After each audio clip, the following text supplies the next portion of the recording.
Hello friends, आज फिर से आप लोगों का इस smart C TET YouTube channel में स्वागत है। तो मेरे भाई, अभी हम लोग लगे हुए हैं सी टेट दिसंबर 2024 की तैयारी में, जिसका एग्ज़ाम डेट हम लोगों को पता है। और कुल मिलाकर यदि हम लोग कहें तो 1 मंथ का अब समय रह गया। तो पहली बार इस यूट्यूब चैनल पर आपको एसएसटी का कुछ क्वेश्चन 6 to 8 पेपर 2 के लिए देखने को मिलेगा। और आपके बीच जो सर ये क्वेश्चन लेकर आए हैं और डील करवाएंगे बीपीएससी मेंस क्वालिफाई और यूपीएससी मेंस क्वालिफाई। तो मेरे भाई, कुछ क्वेश्चन, ये पहला वीडियो है, कुछ क्वेश्चन का संग्रह दिया गया है। जो भी लोग को कुछ फीडबैक देना होगा, कुछ सुधार की बात यदि लगे तो आप कमेंट बॉक्स में ज़रूर कमेंट कीजिएगा। तो भाई, हम लोग आते हैं बिना समय गवाए रोहित सर के साथ।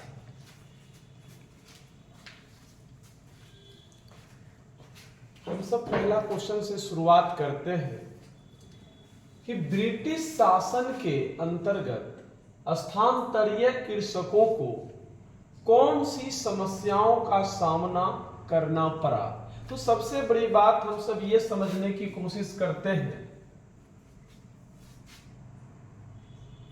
ये समझने की कोशिश करते हैं कि स्थानांतरीय जो कृषक होता क्या है।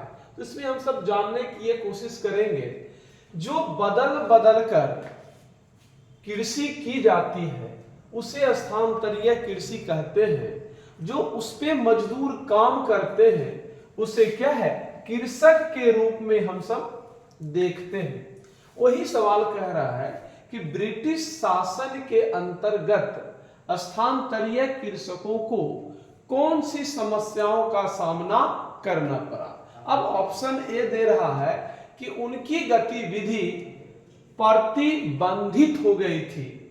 दूसरा ऑप्शन दे रहा है बेरोजगारी, और तीसरा ऑप्शन दे रहा है शोषण, और चौथा ऑप्शन दे रहा है कृषि उत्पादकों में गिरावट आई।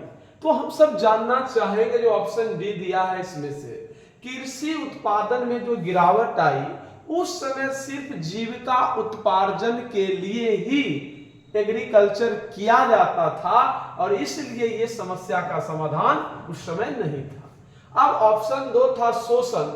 शोषण का विस्तृत रूप से चर्चा तो किया गया नहीं है, लेकिन कुछ शोषण का छिटपुट प्रमाण मिलता है जो जातीय संघर्ष का एक परिमाण था, इसलिए यह भी कहना उचित नहीं है। अगला है बेरोजगारी।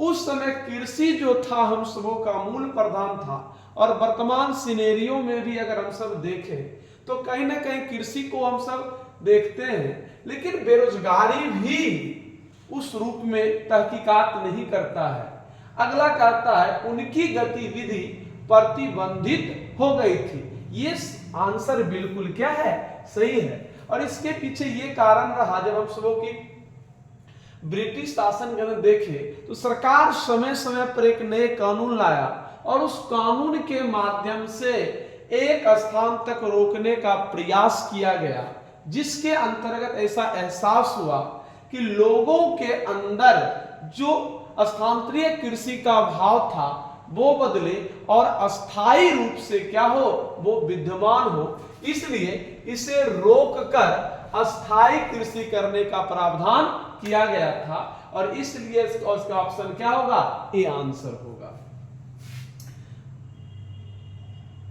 दूसरा सवाल है कि मध्यकालीन भारत में मंदिरों को माना जाता था केंद्र के रूप में। कह रहा है कि जो मध्यकालीन भारत है उसमें मंदिर को हम किस रूप में जानते थे। तो हम सब जानेंगे कि मध्यकालीन जो भारत है, अगर उसकी तथ्यात्मक हम सब बात करें तो दिल्ली सल्तनत के बाद जो मुगल का काल आया, मुगल के काल के अंतर्गत कई प्रकार के जो मंदिर थे या मस्जिद थे या व्यवस्था था, वो सांस्कृतिक धरोहर का सूची था। और सांस्कृतिक धरोहर उस समय का एक गरिमामयी द्योतक था।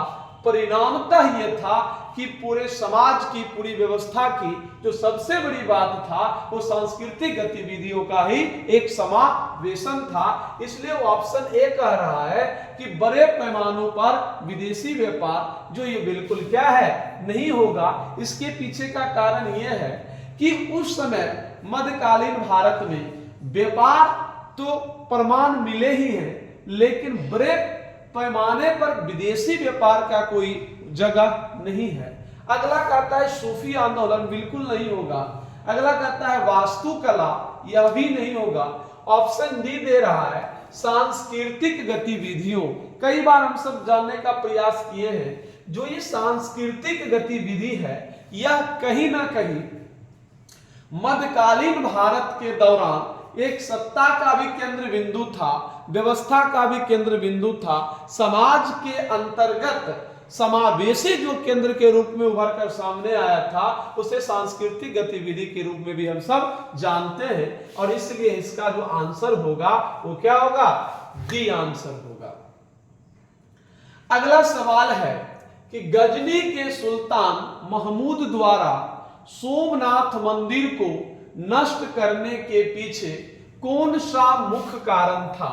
हम सब जानते हैं कि सोमनाथ मंदिर को लूटा गया और लूटने के पीछे धन संपदा तो कारण था ही था, और सबसे बड़ी बात यह था कि अपनी साम्राज्य को स्थापना करना, और स्थापना करने के साथ साथ एक यह भी था कि विरासत में यह छोड़ देना कि कहीं ना कहीं क्या है कि इनके द्वारा इस प्रकार की चीजें क्या है, व्यवस्थित किया गया था। पहला ऑप्शन कहता है इसने इस्लाम के महान नायक के रूप में श्रेय लेने की कोशिश की। बिल्कुल ये सही बात है कि उनका एक यह भी प्रयास था, और कई बार महमूद गजनवी कहे भी थे कि हम भारत में एक वैसी विरासत खड़ा कर देना चाहते हैं जहां भारतीय जनमानस आने वाले 100 पीढ़ी भी यह कह सके कि भारत में कोई आया था और नया साम्राज्य की स्थापना किया था। और वही कहता है कि इस्लाम के महान नायक ही, पहला ऑप्शन सही है। दूसरा कहता है कि वह किसी अन्य उद्देश्य के लिए मंदिर का प्रयोग करना चाहता था। बिल्कुल ये नहीं था।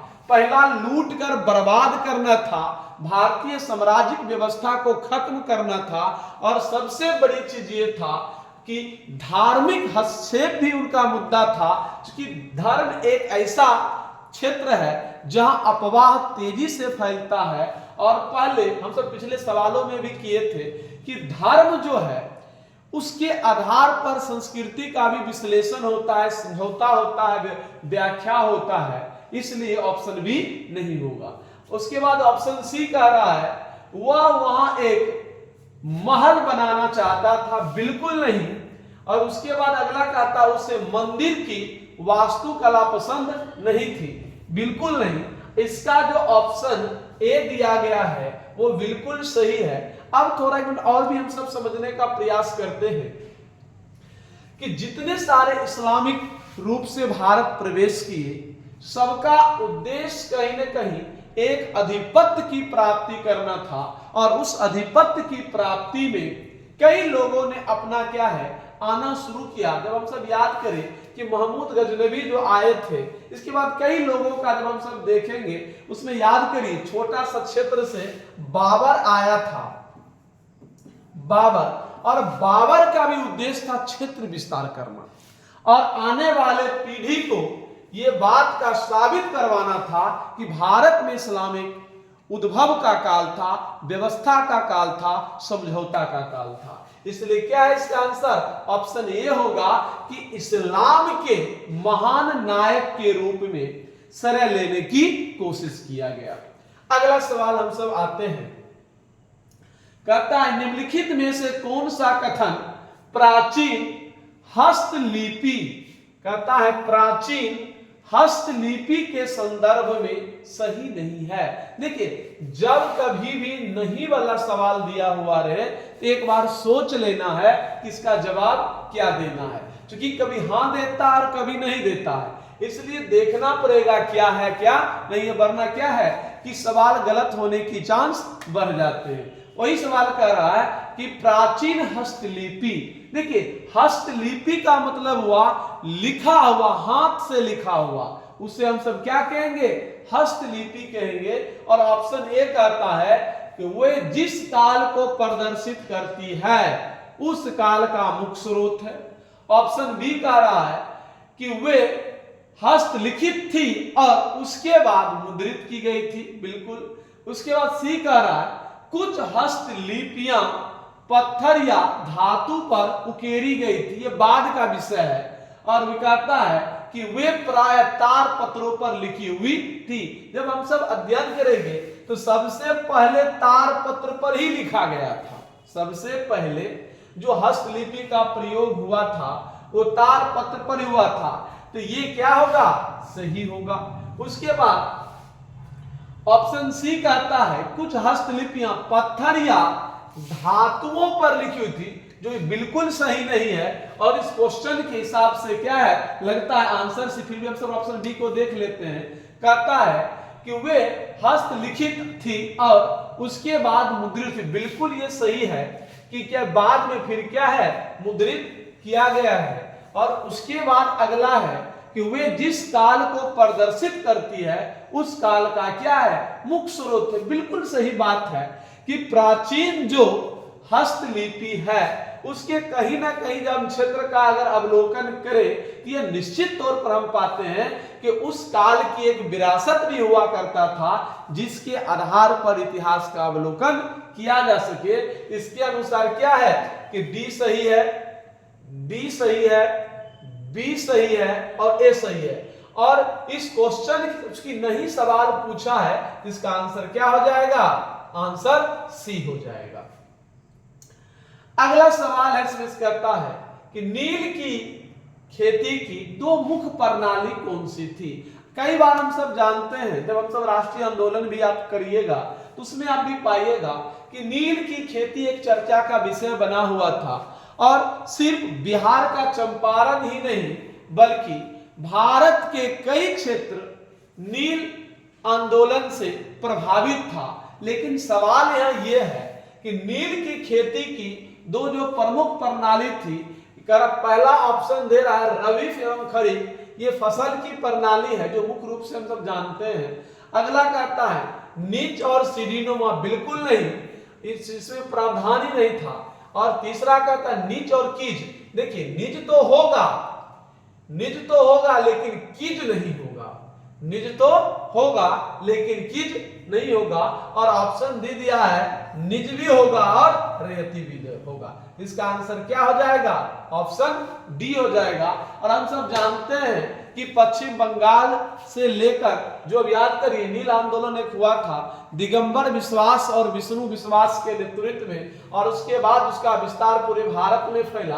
और क्या है कि नील की खेती को लेकर कई प्रकार की विपदा उत्पन्न भी हुई।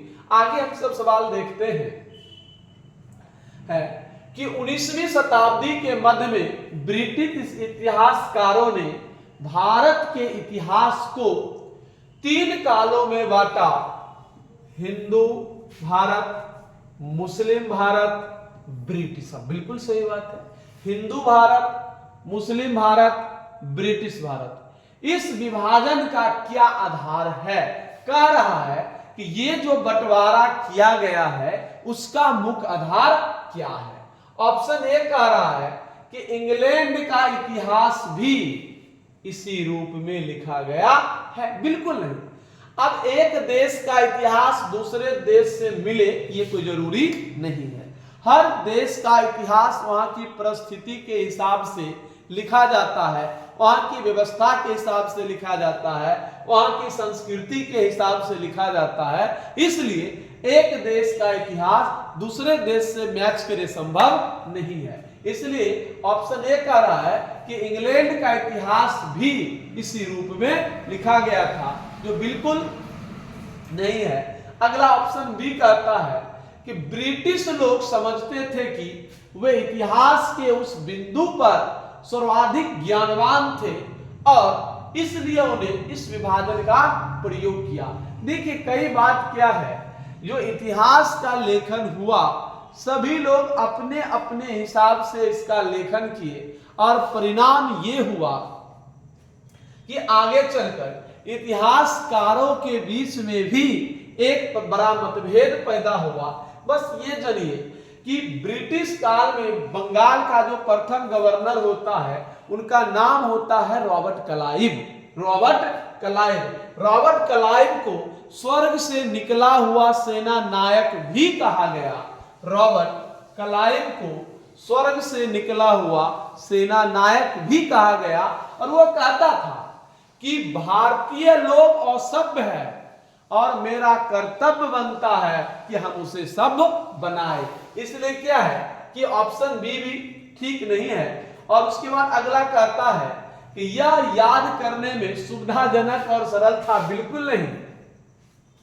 कहता है कि यह इस विचार पर आधारित है कि उस शासकों का धर्म एक महत्वपूर्ण ऐतिहासिक परिवर्तन था। निश्चित तौर पर यह बिल्कुल था, क्योंकि उस समय जो व्यवस्थित चीज किया गया वो धर्म का आधार माना गया। अगला कहता है सवाल कि निम्नलिखित में से कौन सा बाजार शब्दावली की व्याख्या करता है। देखिए कितना आसान सवाल है, अगर थोड़ा भी लोग अगर इस पे संयम बरते तो निश्चित तौर पर सवाल सही किया जा सकता है। पहला कह रहा है निम्नलिखित में से कौन सा बाजार शब्दावली की व्याख्या करता है। ऑप्शन ए है कि एक उद्योग द्वारा उत्पादित एक खास किस्म की वस्तुएं का व्यापार। दूसरा है एक मॉल जो उत्पाद बेचता है। तीसरा है एक स्थानीय जगह जहां उद्योग स्थापित करने की अनुकूलित प्रेरक स्थितियां होती है। ऑप्शन डी कहता है एक दुकान जहां उद्योगपति द्वारा निर्मित वस्तुएं बेची जाती है। अब ये समझिए कि सेंस को कि सवाल जो पूछा गया है बाजार से, बाजार के संदर्भ में हम सब इतिहास में जानते हैं एक प्रथा आता था, उसका नाम होता था हटिया प्रथा। और हटिया प्रथा में यह होता था कि स्थानीय स्तर पर कई जगह किसी खास दिन बनाकर उसे व्यवस्थित किया जाता था। जो पहला ऑप्शन कह रहा है कि एक उद्योग द्वारा उत्पादित एक खास किस्म की वस्तुएं का व्यापार होता था, बिल्कुल नहीं। इसमें सबसे बड़ी बात यह था कि हटिया में कि मूलभूत जो भी आवश्यकताएं उपलब्ध होते थे उसका समाधान किया जाता था।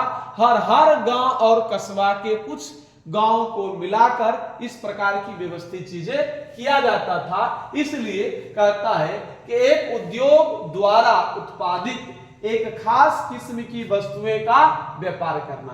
अगर वर्तमान संदर्भ में हम सब देखें तो सही कहा जा सकता है, वर्तमान संदर्भ में देखें तो कहीं सही कहा जा सकता है। और दूसरा ऑप्शन कहता है मॉल। मॉल शब्द भी एक बाजार से रिलेटेड है, लेकिन जिस संदर्भ में सवाल है इतिहास के पृष्ठों से, उससे मॉल से उस समय की व्यवस्था के अनुसार लेना देना नहीं था। अगला ऑप्शन सी कहता है कि एक स्थानीय जगह बिल्कुल जहां उद्योग स्थापित करने की अनुकूलित प्रेरक स्थितियां होती है। बिल्कुल वो हम बता रहे थे कि हटिया जो प्रथा है, हटिया प्रथा के अंतर्गत ही व्यापार का संपादन किया जाता था। जो व्यापार का क्या था, एक प्रकार का रूप था जिसे हम बाजार शब्दावली के नाम से जानते हैं। इसका आंसर जो होगा आपका ऑप्शन सी होगा।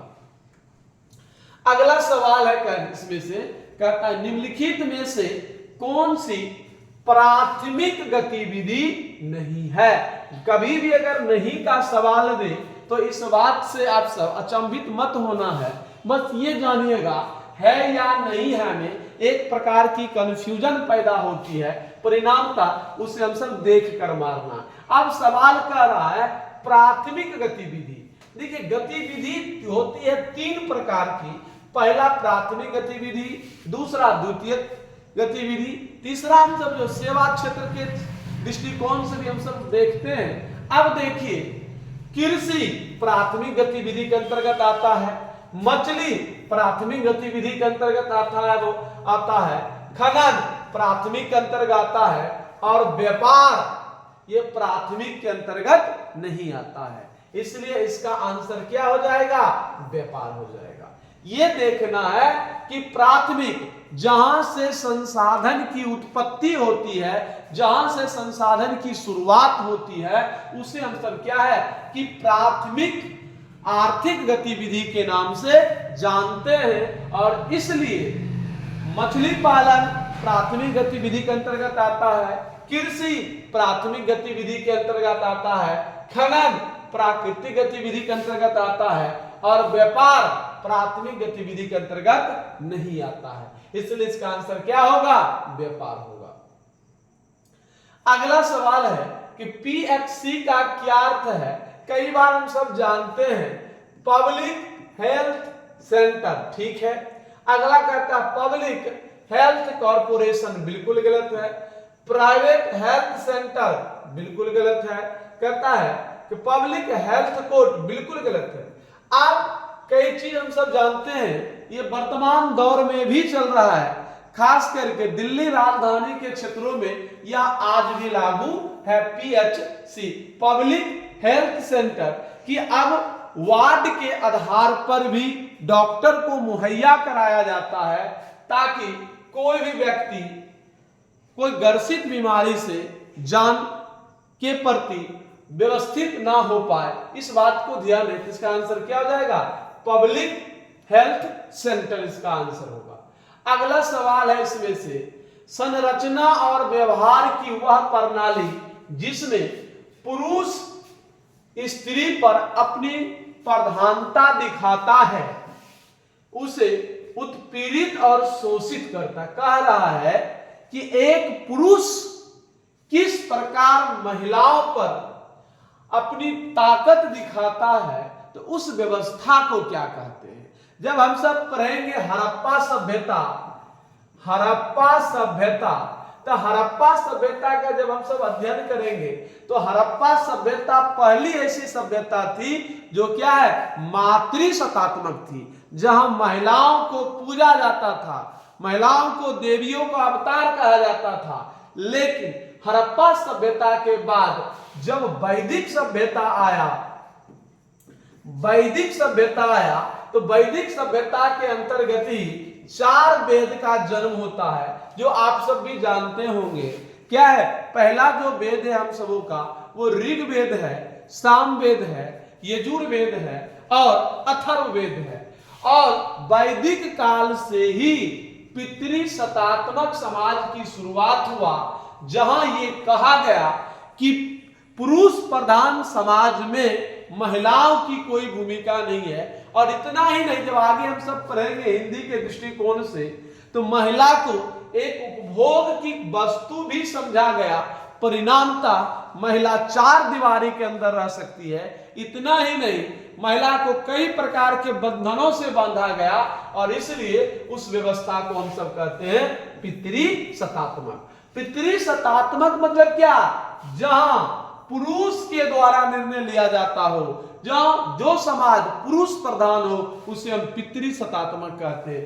आज भी वर्तमान दौर में कई ऐसे परिवार हैं, कई ऐसी व्यवस्था है जिसमें क्या है कि समाज में पुरुष वर्ग का ही बोलबाला है, और उस व्यवस्था को हम सब कहते हैं पितृसत्तात्मक। याद रहे, हड़प्पा सभ्यता में क्या है? मातृसत्तात्मक समाज था, और वैदिक सभ्यता से पितृसत्तात्मक समाज है, जो लगातार बढ़ते रहा। इसका आंसर जो होगा हम सबों का पितृसत्तात्मक। और कई चीज देखिए इसमें से क्या है, से राजतंत्र, जहां राजा की व्यवस्था हो। कई बार नहीं, क्योंकि राजतंत्र 2 शब्दावली से बना है। राजतंत्र 2, तंत्र मतलब होता है विचारधारा, व्यवस्था, है ना, ये ध्यान रखिएगा। इसलिए याद करिए, तो इसका आंसर क्या होगा? आंसर बी होगा। अगला कहता है कि निम्नलिखित में से कौन सा कथन प्रशस्ति के बारे में गलत है?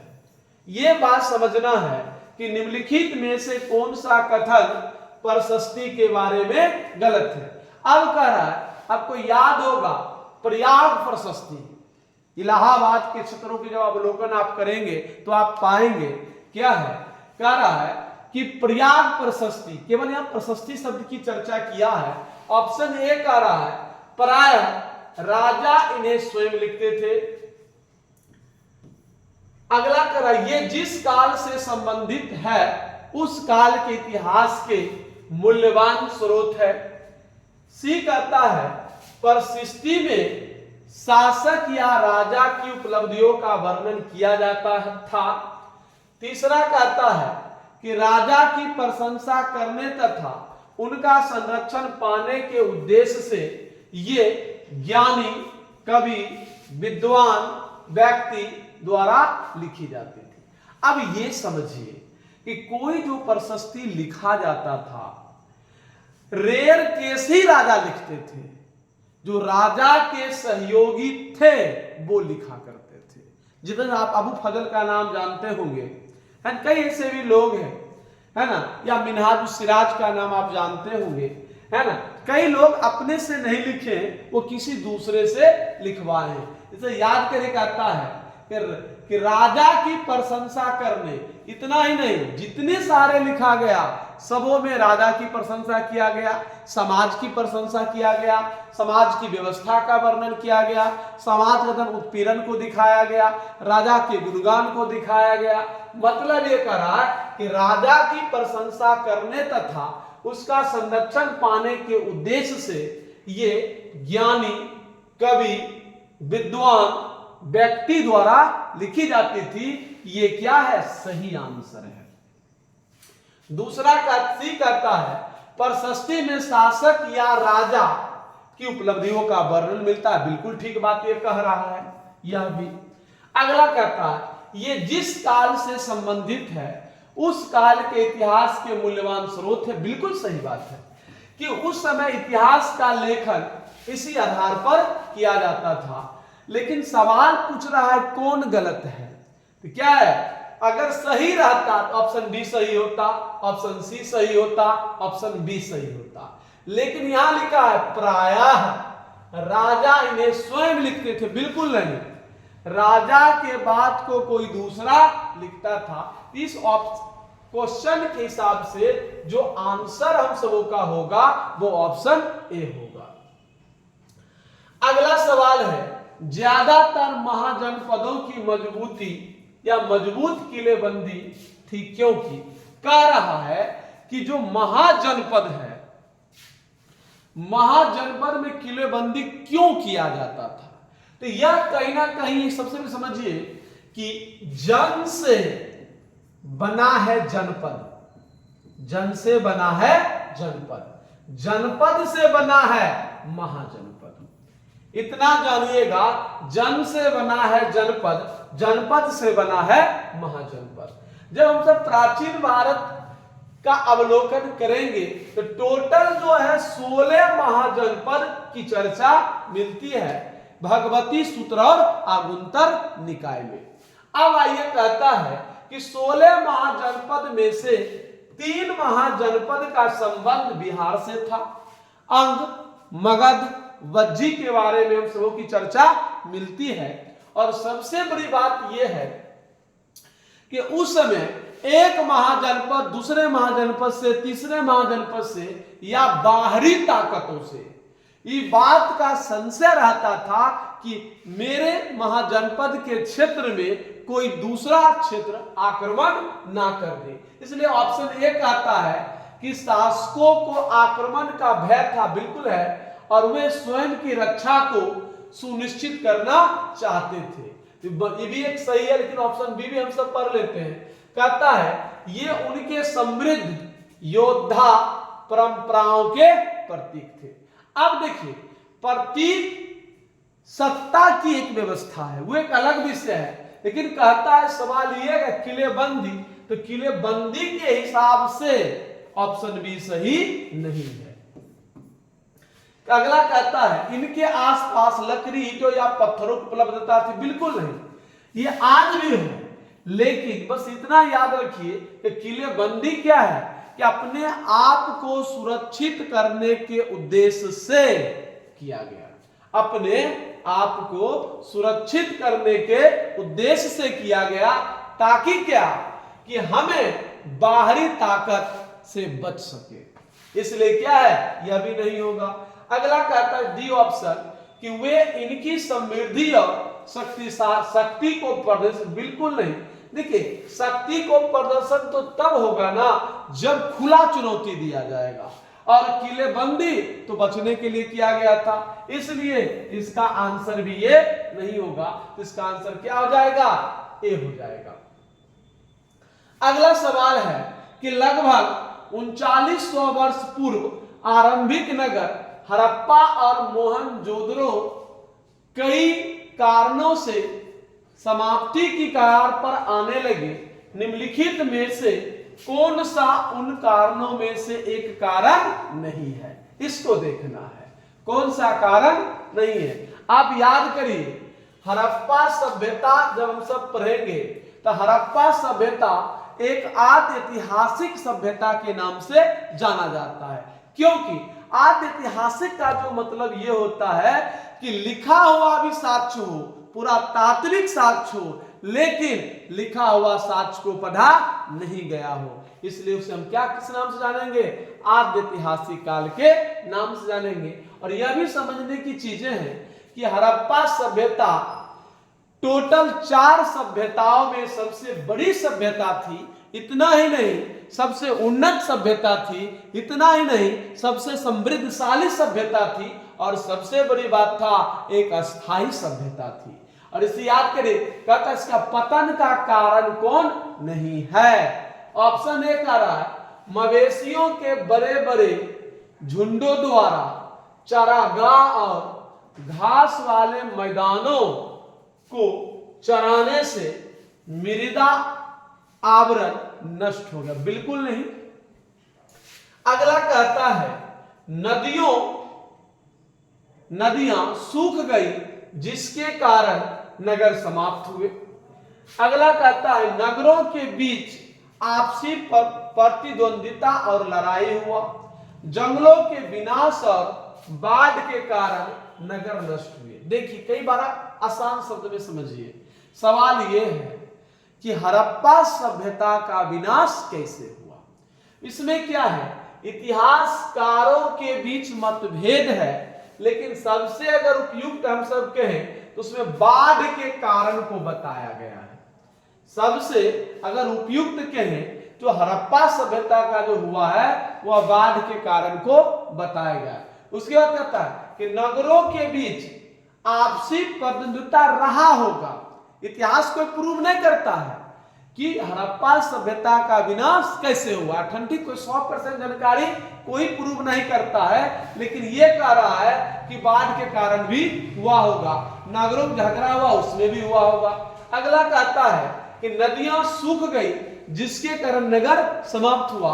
और अगला कहता है कि मवेशियों के बड़े बड़े झुंड द्वारा चारागाह और घास वाले मैदानों को चराने में मृदा आवरण नष्ट हो गया। इसका जो उपयुक्त की नहीं कह रहा है, तो इसका उपयुक्त आंसर होगा वो ऑप्शन ए होगा। और इतना ही नहीं, हड़प्पा सभ्यता एक भाव चित्रात्मक था जिसको हम सब इंग्लिश में पिक्टोग्राफी के भी नाम से जानते हैं। अगला सवाल है कि उद्योगपति उद्योग स्थापित करते हैं जब, कह रहा है कोई उद्योगपति कब उद्योग लगाता है, तो इस बात को ध्यान रखना है हम सबों को। ऑप्शन ए कहता है कस्बे विकसित हो सके। कहता है कस्बे का मतलब होता है गांव या गांव से बड़ा हुआ कोई क्षेत्र, उसको कस्बा कहा जाता है। दूसरा कहता है सरकार द्वारा उपलब्ध कराए गए प्रोत्साहन से उसका लाभ कम हो। स्वाभाविक है, लाभ कम होगा तो वो व्यापार करेगा ही नहीं, उद्योग लगाएगा ही नहीं। अगला कहता है कि वे अपने मूल स्थान को विकसित कर सके। मूल स्थान नहीं, ये भी नहीं होगा। अगला कहता है ऑप्शन डी, वे अनुकूल सरकारी नीतियां पाते हैं। कोई भी उद्योग तभी बड़ा बनता है जब सरकार के द्वारा मूलभूत व्यवस्था किया जाता है और उन्हें सुरक्षा की भी गारंटी देता है। इसके अनुसार ऑप्शन जो है डी आंसर होगा। अगला सवाल है कि राजा राम मोहन राय जैसे समाज सुधारक स्त्रियों के विरुद्ध प्रचलित सामाजिक अन्याय के बारे में प्रचार प्रसार के लिए निम्नलिखित में से किस युक्ति का प्रयोग करते थे? तो हम सबसे पहले यह जानते हैं कि राजा राम मोहन राय आधुनिक भारत का पहला ऐसा समाज सुधारक थे जिन्होंने सती प्रथा पर खुलकर विरोध किया और इनका मानना था कि इससे महिलाओं का शोषण हो रहा है जिसे हटाने की जरूरत है। और इसी के संदर्भ में ये बातें कहा गया है और राजा राम मोहन राय को समाज के अंतर्गत कई प्रकार का समस्याओं का भी सामना करना पड़ा था। अब ऑप्शन ए कहता है कि अपनी सोच को सिद्ध करने के लिए प्राचीन धार्मिक पाठों में से श्लोक या वाक्य का प्रयोग करते थे। उन्होंने ये बिल्कुल ठीक लग रहा है, कारण ये इसमें एक बात यह भी है कि राजा राम मोहन राय का मानना था कि मन के अंदर जो विसंगति है उसे दूर करने की जरूरत है। और इतना ही नहीं, राजा राम मोहन राय ने बहुदेववाद का खंडन किया था और उन्होंने कहा कि सभी समस्याओं का जड़ रूढ़िवादी परंपरा है जिसके अंतर्गत यह है कि समस्याएं हो रहा है।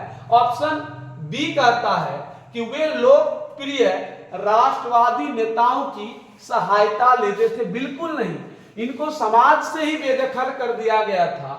ऑप्शन सी है कि वे लोकप्रिय सामाजिक वातावरण की सहायता लेते थे। यह भी बिल्कुल नहीं होगा, क्योंकि कि समाज में स्थित जो बुराई था उसे दूर करने का प्रयास राजा राम मोहन राय के अभियान के द्वारा ही शुरू किया गया था। और सबसे बड़ी विडंबना यह है कि समाज इन्हें अपने जाति से भी बेदखल कर दिया गया था।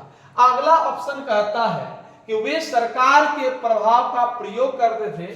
बिल्कुल नहीं, समाज में जब इन्होंने जागरूकता फैलाया तो विलियम बेंटिंग के द्वारा सती प्रथा पर बेल लगाया गया। इसलिए क्या है कि ऑप्शन ए सही होगा।